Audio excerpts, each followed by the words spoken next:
Karena belum tahu cara perawatan, belum tahu bagaimana komposisi pakan yang tepat untuk fattening, ya pasti agak kesusahan. Otomatis saya rugi dulu gitu Mas. Saya pertama itu rugi itu 17 juta Mas. Nggih.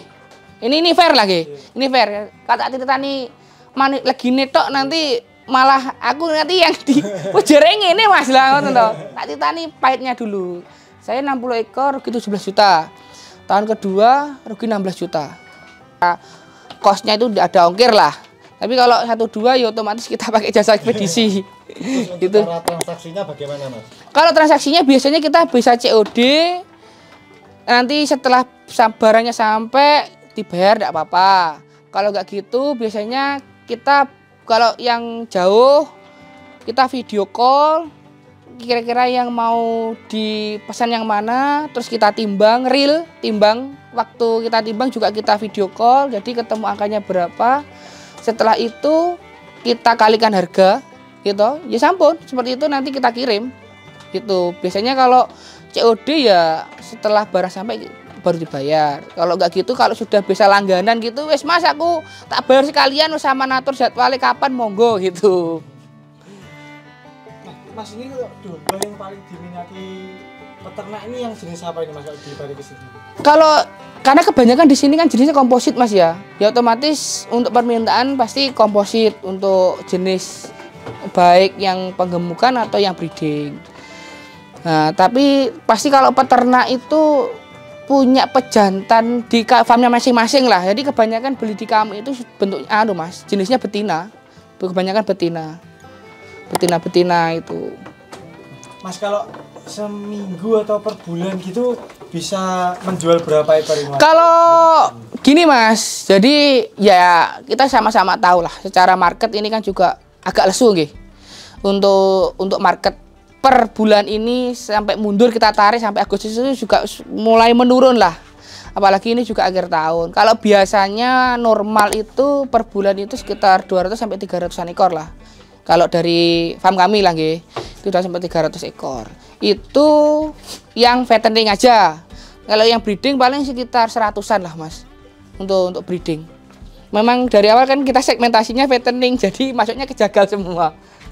Itu. Nah, kalau pembeli atau kirim paling jauh itu pernah kemana ini Mas?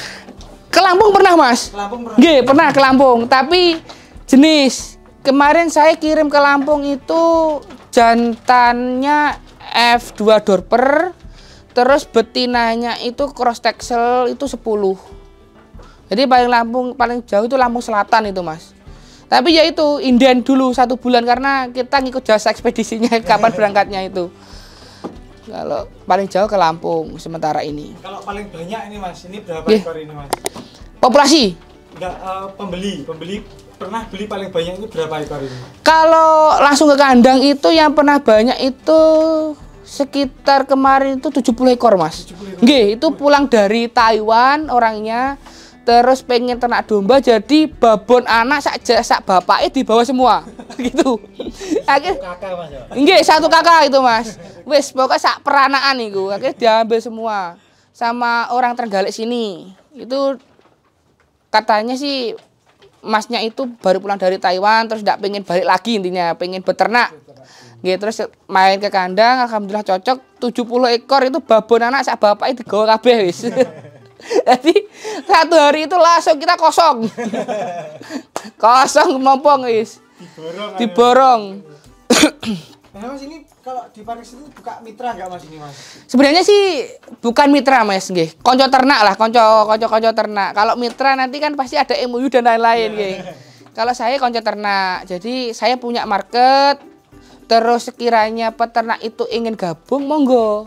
Gitu Mas. Tapi tetap saya batasi karena saya juga punya batas permintaan market juga toh. Jadi bagaimana saya juga dari kandang terserap, nanti dari peternak yang sekiranya konco ternak tadi itu juga ikut terserap juga gitu. Jadi tetap ibaratnya terkontrol lah Mas.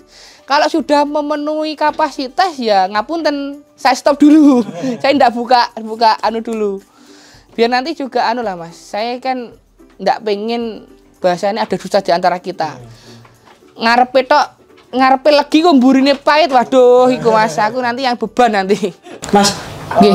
kan tadi dari 2018 berarti. Nggih, 2018 Mas. Tantangan beternak domba ini apa Mas? Kalau saya secara pribadi Mas, pengalaman secara pribadi.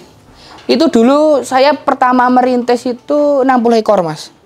Tapi penggemukan karena belum tahu cara perawatan, belum tahu bagaimana komposisi pakan yang tepat untuk fattening.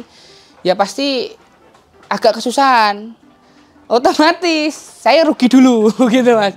Saya pertama itu rugi itu 17 juta Mas. Dari nggih.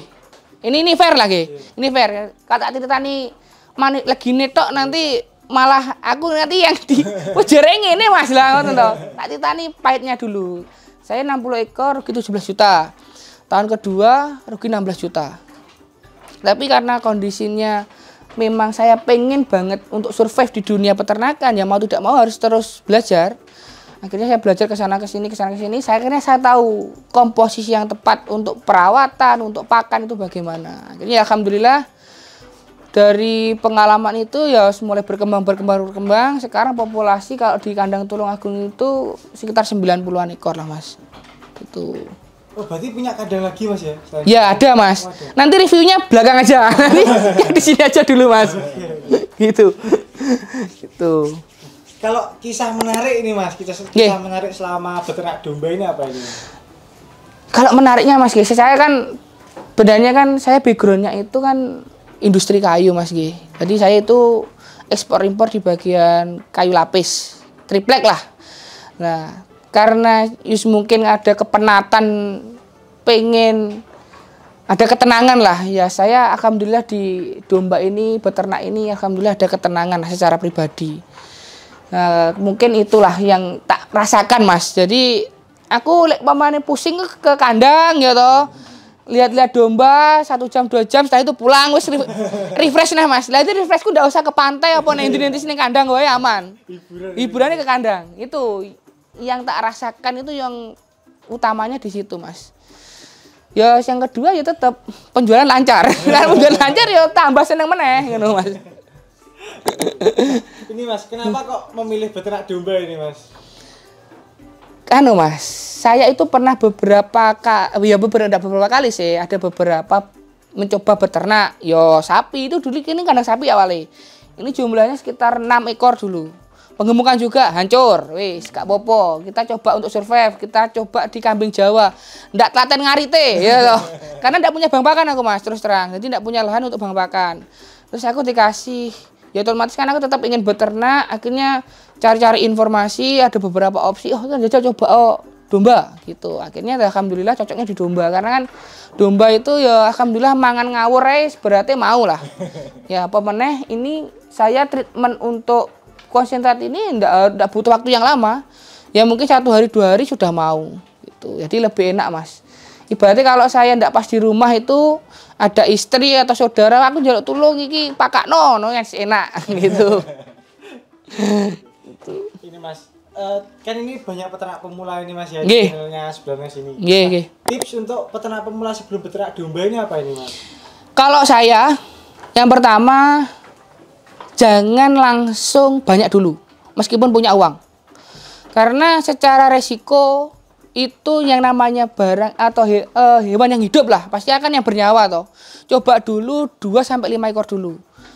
Targetkan 1 tahun atau 2 tahun harus punya target seumpama breeding harus sampai berapa ekor dulu, 10 ekor kah atau 15 ekor minimal jenengan dari 5 ekor itu jual dulu anak-annya 5 ekor atau 6 ekor.